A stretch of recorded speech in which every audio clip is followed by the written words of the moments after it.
안녕하세요. 크립토TV입니다. 오늘은 매크로 이슈들을 짧게 훑어본 뒤에 SEC에서 자동 승인될 수 있는 12개의 ETF 코인들도 함께 알아보도록 하겠습니다.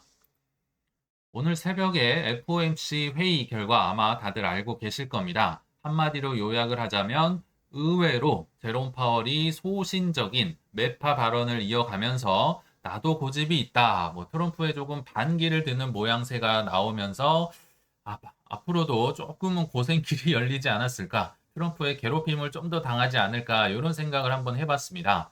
근데 하나 재미있었던 거는요.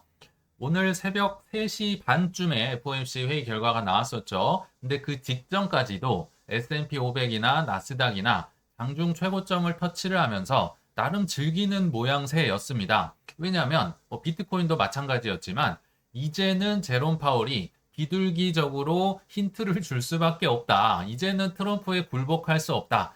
이게 이제 대다수가 예상했던 예상이었거든요. 근데 보기 좋게 빗나갔습니다. 일단 금리 동결은 당연한 거고 제롬 파월이 9월달 금리 결정도 아직 결정된 게 전혀 없다. 예전과 똑같은 원론적인 얘기를 해버리는 거죠. 관세 때문에 인플레 올라갈 수 있고 노동 지표 봐야 되고 데이터 인디펜던트 이런 식으로 하면서 많은 사람들을 실망시키고 찬물을 확 끼얹은 겁니다. 그렇게 되니까 이제 9월, 7월에 이어서 지금 원래 7월 금리 인하 되냐, 9월 금리 인하 되냐 이 둘 중에 하나로 우리 생각을 하고 있었잖아요. 근데 7월은 이제 당연히 안 됐고 9월 달, 9월 17일에 FOMC 회의가 있거든요. 참고로 8월 달에도 이제 FOMC 회의는 없지만 잭슨 홀에서 이제 제롬 파월이 연설하는 이렇게 저렇게 하겠다 이런 이제 과정은 있긴 하지만 금리는 9월 달에 결정이 되는데요. 자, 이게 잘못 본 게 아닙니다. 금리 인하 확률이 58.7이 아니고요. 동결 확률이 58.7입니다. 9월에도 금리 인하 안 한다가 더 많다는 거죠. 금리 인하할 확률이 41%까지 떨어졌더라고요. 제가 오전에 한번 캡처를 해봤는데, 야, 그러니까 이제 깜짝 놀란 거죠, 당시에. 그래서 제가 그때 당시에 나스닥과 비트코인의 15분 차트를 한번 가져와 봤습니다. 빨간 게 비트코인, 파란 게 나스닥인데요. 비트코인 쭈뼛쭈뼛 재밌게 올라가고 있죠. 그래서 그 발표하기 직전까지도 아이 신나 하고 올라가고 나스닥도 스멀스멀 이게 덩치가 크니까 엄청 오르진 않지만 즐거워하고 있다가 지금 둘 다 뚝 떨어지는 거 보이시죠? 사실 어마어마한 하락은 아니지만 그럼에도 뚝 떨어졌습니다. 왜냐면 제롬 파월이 9월도 모르겠다 이렇게 찬물을 이렇게 끼얹었기 때문인데요. 근데 하나 또 재밌는 건 오전부터 다시 드라마틱하게 좀 회복이 됩니다. 그래서 어영부영 또 회복을 많이 제가 아침이랑 점심에 보니까 비트코인, 이더리움은 어영부영 또 회복을 하고 있습니다. 이런 걸 보니까 그래도 우리가 지금 강세장에 있긴 있구나. 예전 같았으면 엄청 떨어졌겠죠. 근데 지금은 강세장의 초입 부분이 맞구나라고 생각하는 계기가 됐던 것 같습니다. 자, 이제 본론으로 들어가서 계속 미뤄져 와서 우리의 힘을 빼놓고 있는 사실은 알고 보면 좋은 소식인데 우리가 지쳐가고 있는 좋은 소식이 하나 있습니다. 금리도 있긴 있겠지만 또 하나가 바로 알트코인 ETF 승인에 관련된 건데요. 이것도 알게 모르게 계속 한 달 뒤로 미뤄가고 있죠. 그럼에도 굉장히 중요한 뉴스여서 한번 소개를 해드리겠습니다. 자, ETF 전문가는 두 명이 있어요. 발추나스랑 세이파트. 이 두 분은 밥 먹고 ETF만 공부하는 분들이기 때문에 조금 주목을 해봐야 할 분들인데요. 자, 에릭 발추나스가 추정을 한 겁니다. 추정을. 근데 뭘 근거로 하느냐? SEC가 ETP의 상장 기준을 담은 규칙 변경안을 공개를 했다라고 합니다. 자, 근데 이 규칙 변경안을 한번 살펴보면 해당 규칙 안에는 코인베이스 파생 상품 거래소에서 6개월 이상의 선물 거래가 이루어진 코인에 대해서 별도의 심사 없이 ETF 상장을 자동방으로 승인을 해줄 수 있다. 중요한 단어들이 많이 나왔습니다. 코인베이스, 예전엔 CME 선물이 이제 등용문처럼 여겨졌는데 딱 들어가 있다는 겁니다. 코인베이스 파생 상품에서 6개월 이상 선물 거래가 이루어지면 이 코인은 어느 정도 안정성이 보장이 되고 허들을 넘었다 해서 그냥 별도의 서류 심사 없이 그냥 통과가 된다는 겁니다. 예전에 우리 기억나시겠지만 알트 ETF를 신청을 하려면요. 19B-4 서류를 일단 제출을 하고 요게 시간이 엄청 많이 걸려요. 그 다음에 요게 통과가 되면 S-1 서류를 내는데 이 처음 서류를 제출할 필요가 없어진다. 그러니까 엄청나게 이제 승인 절차가 짧아진다는 거죠. 근데 이런 앞선 해당 기준을 충족하는 암호화폐는 이제 발추나스가 볼 때 현재 12개 정도가 있다. 그래서 대부분 85% 이상의 승인 확률이 점쳐진다. 뭐 뒤에서 이제 12개 코인에 대해서는 따로 말씀을 드리지만 비트, 이더, 솔라나, 도지, XRP 등이 포함이 된다라고 하고요. 또 중요한 내용이죠. 승인 시점은 빠르면 9월, 늦어도 10월로 예상된다.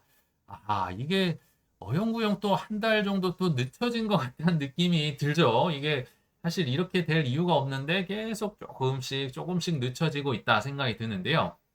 자, 여기서 제가 세 가지를 한번 깨달은 점, 느낀 점을 말씀드리겠습니다. 첫 번째, ETF의 문지기이자 등용문으로서 코인베이스가 등장을 했잖아요. 그래서 코인베이스가 향후 얼마간은 굉장히 또 잘 되겠구나. 그리고 또 로비도 굉장히 탄탄하게 잘 됐구나. 왜냐하면 모든 코인들은 이제 ETF 승인받기 위해서 코인베이스의 선물에 6개월 이상 상장이 되고 거래가 돼야 되잖아요. 그래서 코인베이스가 앞으로도 좀 잘 되겠구나. 이 생각을 첫 번째로 해봤고요.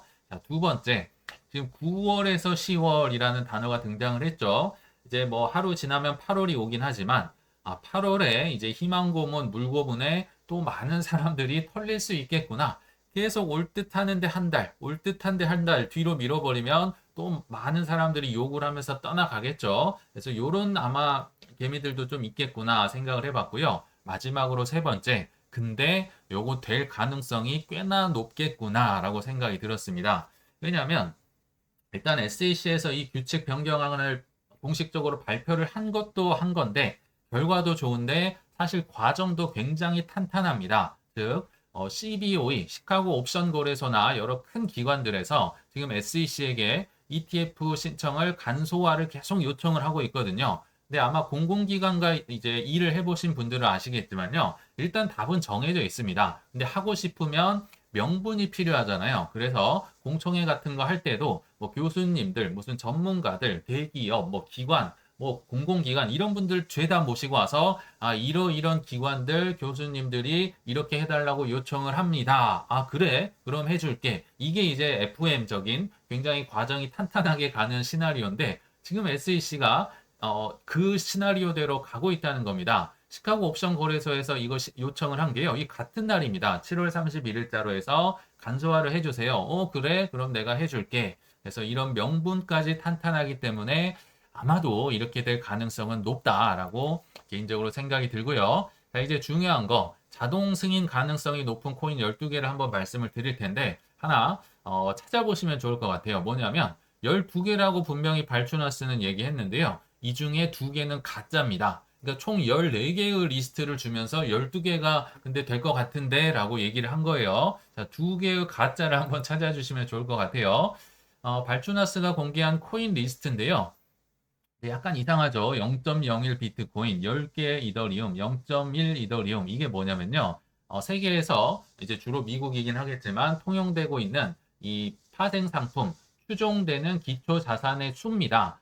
비트코인 너무 비싸니까 0.01개를 나는 추종하겠다. 이더리움 10개를 추종하겠다. 0.1개를 하겠다. 뭐 이런 식인 거죠. 그래서 뭐 크게 중요한 건 아니고요. 아무튼 이렇게 세부적으로 시리즈가 많다는 거는 참고로 사람들이 수요가 많구나. 그러니까 시리즈를 A, B, C를 만드는 거겠죠. 그냥 그 정도만 참고를 해주시고 자 하나하나 살펴보시죠. 첫 번째 코인 비트코인, 두 번째는 이더리움, 세 번째는 라이트코인, 네 번째가 비트코인 캐시, 다섯 번째가 도지, 여섯 번째가 폴카닷, 7위가 시바이누네요. 그리고 18위가 아발란체. 여기도 아발란체 지금 중복이고요.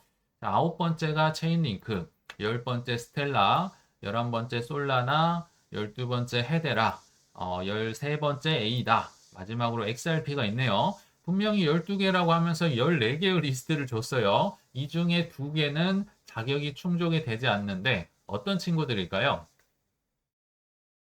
범인은 바로 시바이누와 헤데라입니다. 물론 둘 다 좋은 코인이고요. 저도 둘 다 들고는 있습니다. 그렇지만 아까 얘기를 했었잖아요. 원래는 CME 선물이나 뭐 코인베이스나 이런 데 이제 상장이 돼 있어야 되는데 시바이누와 헤데라는 아직까지는 미국이 아니라 뭐 타거래소, 뭐 바이낸스나 이런 데 이제 상장이 돼 있다고 해요. 그래서 미국의 이제 기준을 충족하지는 않았기 때문에 시바이누나 헤데라는 조금은 이제 순위가 뒤로는 밀릴 수 있겠다. 그러나 좋은 코인은 맞습니다. 저도 둘 다 들고는 있다. 이렇게 보시면 될 것 같고요. 또 하나의 특징을 굳이 찾아보자면 이 14개는요.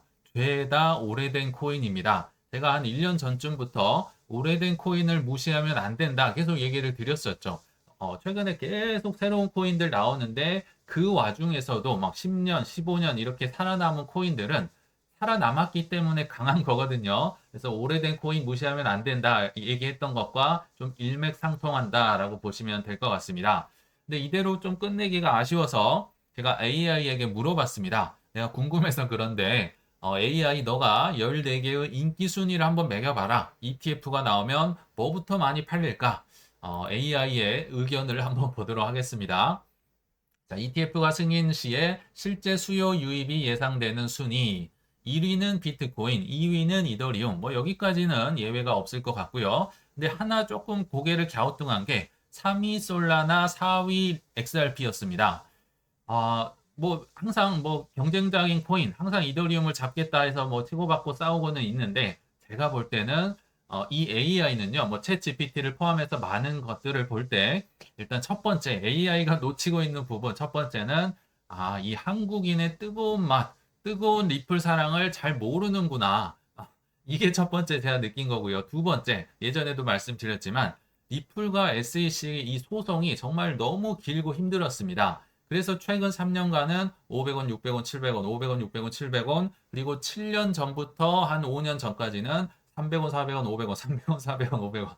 3년을 이렇게 해버리니까 AI도 완전 절여져 있다는 거죠. 이 소송 이슈에. 지금 뭐 거의 다 끝났잖아요. 근데 아직도 규제 리스크 뭐 소송 얘기를 하면서 야, 이 AI도 이 빠져나올지를 못하는구나. 그래서 이 두 가지 요인으로 인해서 아마 솔라나를 좀 더 뭐 순위를 높게 하지 않았나. 이게 만약 한국으로 오면 리플은 당연히 1위로 올라갈 겁니다. 그래서 아무튼 제 생각이었고요. 5위가 도지코인, 6위가 의외로 폴카닷이 인기가 굉장히 많을 거라고 AI는 예상을 하고 있습니다. 그리고 7위가 이제 뭐 오라클, 디파이의 대표 주자인 체인링크, 8위가 A다. 근데 표현이 재밌네요. 장기 존버층이 존재한다. 오래된 이제 계속 누적하는 분들이 많이 있나 봅니다. 9위가 아발란체, 10위가 헤데라, 11위가 시바이누. 자, 여기서부터 이제 하위권이네요. 12위가 라이트코인, 13위가 스텔라 루멘.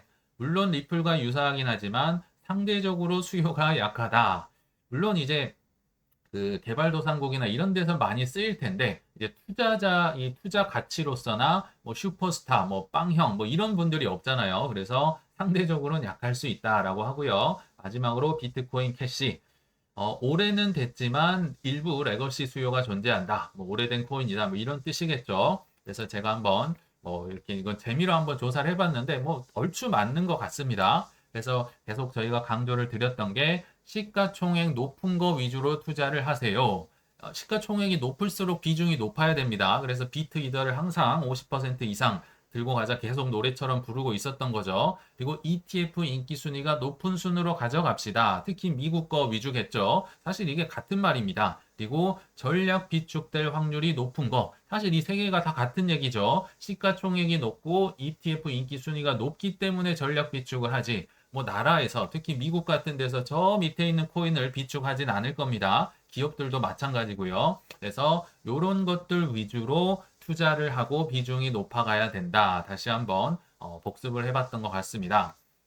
자, 다음 소식인데요. 호재였어야 하는데 아쉽게 불발된 호재 뭐가 있을까요?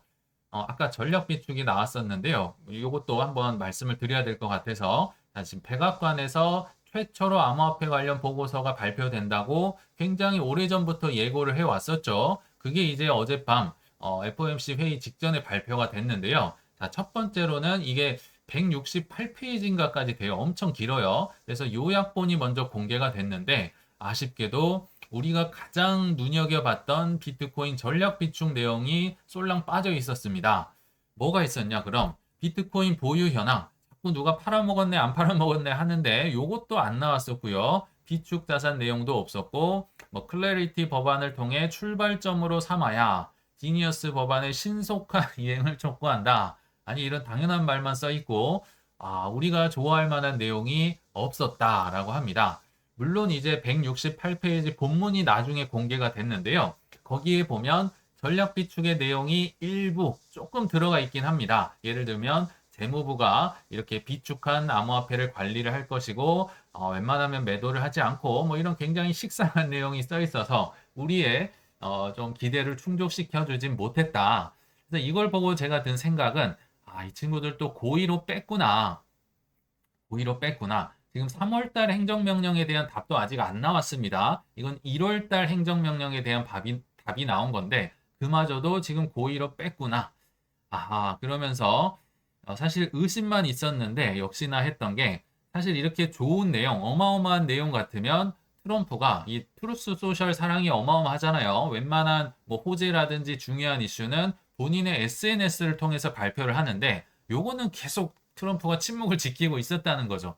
그래서 좋은 게 아닐 수 있겠다라고 심증만 있었는데 역시나 마찬가지였던 것 같아요. 그래서 결론은 좋은 내용, 큰 내용은 트럼프가 SNS를 통해서 발표를 하는구나 다시 한번 느끼는 계기가 됐던 것 같은데요. 자, 여기서 중요한 거, 왜 고의로 뺐을까? 왜 자꾸 뒤로 미룰까? 이게 이제 우리의 관심사잖아요.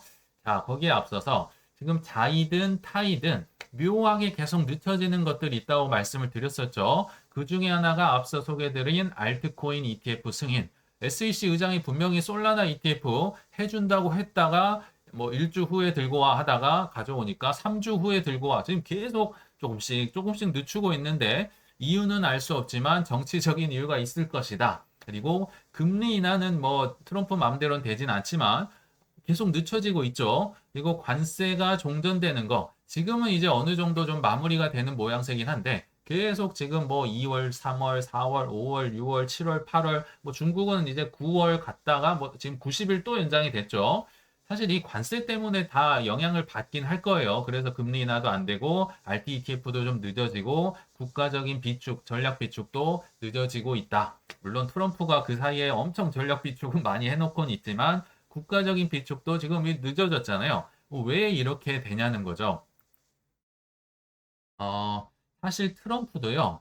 17년도에 이 실패가 없었으면 남들과 똑같이 했을 겁니다. 즉, 트럼프는 지금 굉장히 독하게 마음을 먹고 남들과 다른 길을 가고 있는데요. 17년도에 대통령이 됐을 때 다른 어떤 대통령과 마찬가지로 굉장히 이때 뭐 은행 규제를 풀고 뭐 여러 가지 나를 잘 뽑았음을 뭐 너네들이 느끼게 해줄게 이런 식으로 뭐 코인도 이때는 뭐 코인을 밀진 않았지만 코인도 올라가고 주식도 올라가고 굉장히 당선이 되자마자 뜨거웠었습니다. 17년도 기억나시죠? 근데 초반 러시를 했다가 이제 막상 18년도 말에 중간 선거를 해보려고 하니까 그게 이제 쑥 꺼져버린 거죠. 18년도 말 기억나시죠? 코인이나 주식이나 별로 재미가 없었습니다. 그래서 중간 선거를 패배를 했던 이 실패 경험 때문에 트럼프가 독하게 마음을 먹고 지금 전략을 바꿨구나. 그러면 이 중간 선거 때 무슨 일이 있었는지를 제가 한번 요약을 해서 말씀을 드릴 텐데요. 자, 일단 그때 당시 선거하기 전에 공화당 51, 민주당 49, 원래도 우위를 차지하고 있었는데 선거한 이후에 오히려 공화당이 2명이 늘었네요. 그러니까 공화당이 다수 정당을 차지하면서 공화당을 선방을 했다. 근데 문제는 하원이었습니다. 공화당이 압도적으로 235석을 차지하고 있고 민주당은 193석이었는데 선거를 하다 보니까 바뀌어버린 거죠. 민주당이 오히려 235석으로 압도적인 다수당이 되고요. 공화당은 199로 완전히 이게 바뀌어버린 거죠. 그래서 민주당이 이제 장악을 하면서 그 이후로 이제 입법이라든지 여러 가지 과정이 동력이 약해지면서 심지어 재선마저도 떨어져 버리는 결과가 나왔다는 거죠.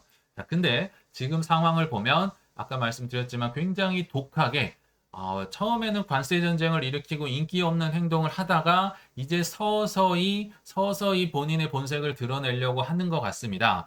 요거는 약간 뭐 편파적인 보도가 될 수도 있겠지만 뭐 팩트를 이 데이터만 보자는 거죠. 전 세계의 팔을 지금 비틀고 있는데 그래서 넉 달 새 미국의 관세 수입이 아무튼 138조 원이나 됐다는 겁니다. 지난해 동기 대비해서 무려 200%나 급증을 했다고 하고요. 실제로 이제 관세가 있으니까 사람들이 전 세계적으로 미국에 이제 수출을 하지도 많이 않고 있거든요. 그럼에도 관세 수익이 이렇게 폭발을 하면서 계속 최고치를 갱신을 하면서 전 국민을 대상으로 지금 600달러씩을 이 관세가 남아돈다. 뭐 내가 배포하겠다. 뭐 이런 식으로 지금 트럼프가 법안도 추진을 하고 있잖아요. 그래서 결과론적으로는 우리가 뭐 어느 시기를 원하고 이때 가야 된다, 뭐 금리가 바뀌어야 된다 이게 아니라 그래도 힘이 있는 이런 분들의 생각을 읽고 이 사람의 생각대로 맞춰가는 게 훨씬 중요하겠다. 이 사람이 좀 늦게 간다고 하면 거기에 우리가 적응을 해야 된다는 거죠. 우리의 생각을 내려놓고 세상의 흐름을 좀 읽어가는 게 좋겠다라고 생각을 해봤습니다. 그래서 결론에 왔는데요. 이제 아마 뭐 댓글을 보면 이런 댓글이 있었던 것 같아요. 9월에 금리 인하 안 되면 어떡할까요? 그리고 또 이럴 수도 있겠죠. 알트코인 ETF 이러다가 또 늦춰지면 어떡하죠? 뭐 수많은 이런 질문이 나올 수 있는데 저기에 이제 제가 이런 질문이 무색해질 만큼 조금은 편안해지는 차트를 하나 가져와 봤습니다. 자, 요게 BBB 법안 통과와 함께 미국의 부채 한도가 엄청나게 지금 높아지고 있다는 차트입니다. 여기 that out the 와주 이게 좀 속어인데요. 뭐 엉덩이라는 뜻입니다. 그래서 미국의 부채가 결국은 어마어마하게 늘어날 거라는 겁니다. 물론 단기적으로는 재무부의 잔고를 이제 마이너스 통장을 좀 채워 넣어야 되기 때문에 잠깐 덜컹덜컹 거릴 수는 있겠지만 결국은 관세 빨대를 전 세계적으로 대충 꽂은 후에는 어떤 나라도 저리 가라라고 할 정도로 중간 선거 전까지 아마도 어마무시한 국채 돈을 찍어낼 겁니다. 그리고 그 돈은 당연히 스테이블 코인과 메이저 코인들로 흘러 들어가겠죠. 그래서 조금 사이클이 밀리더라도 더 길게 많이 올라갈 수 있다면 오히려 좋은 게 아닐까 긍정적으로 생각을 해보면서 이만 마치겠습니다. 시청 감사합니다.